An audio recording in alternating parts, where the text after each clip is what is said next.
Que la grâce et la paix vous soient données de la part de Dieu notre Père et de Jésus-Christ notre Seigneur. Amen.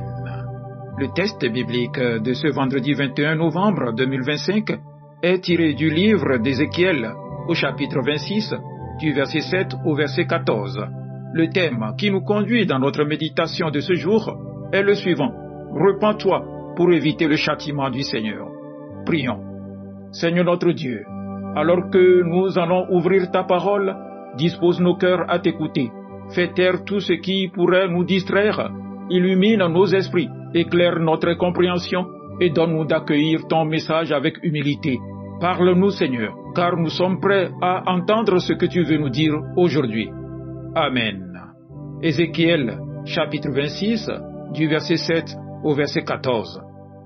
Car ainsi parle le Seigneur l'Éternel.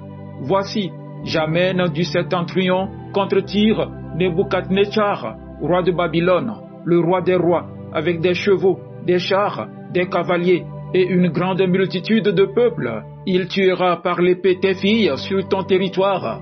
Il fera contre toi des retranchements. Il élèvera contre toi des terrasses et il dressera contre toi le bouclier. Il dirigera les coups de ton bélier contre tes murs et il renversera tes tours avec ses machines. La multitude de ses chevaux te couvrira de poussière, tes murs trembleront au bruit des cavaliers, des roues et des chars, lorsqu'il entrera dans tes portes comme on entre dans une ville conquise. Il foulera toutes tes rues avec les sabots de ses chevaux. Il tuera ton peuple par l'épée, et les monuments de ton orgueil tomberont à terre. On enlèvera tes richesses, on pillera tes marchandises, on abattra tes murs, on renversera tes maisons de plaisance, et l'on jettera au milieu des eaux tes pierres, ton bois et ta poussière. Je ferai cesser le bruit de tes chants, et l'on n'entendra plus le son de tes harpes. Je ferai de toi un rocher nu, tu seras un lieu où l'on étendra les filets.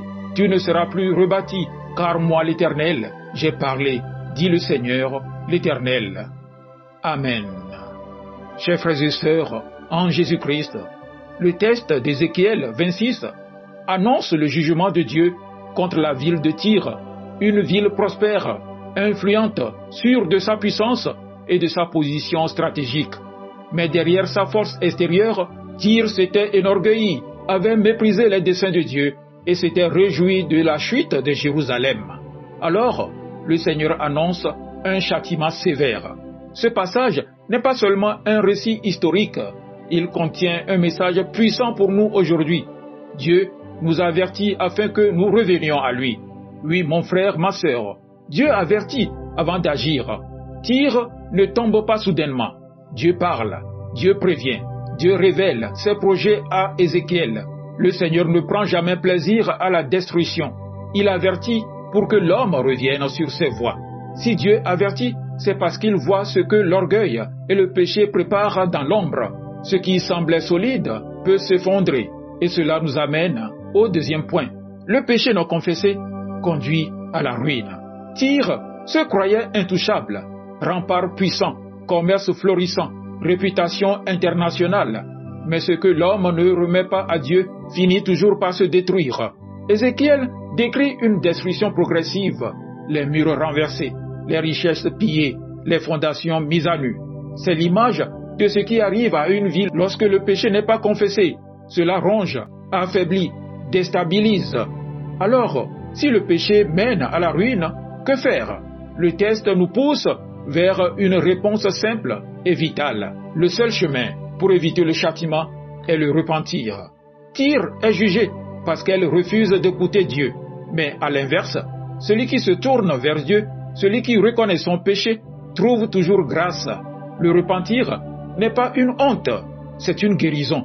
Dieu ne cherche pas à écraser, il cherche à sauver, il cherche à restaurer, il cherche à détourner l'homme du précipice avant qu'il ne soit trop tard. Aujourd'hui, mon frère, ma sœur, reviens au Seigneur. Le message de ce texte est clair. Ne laisse pas l'orgueil t'empêcher de revenir à Dieu. N'attends pas que les conséquences de tes choix se referment sur toi.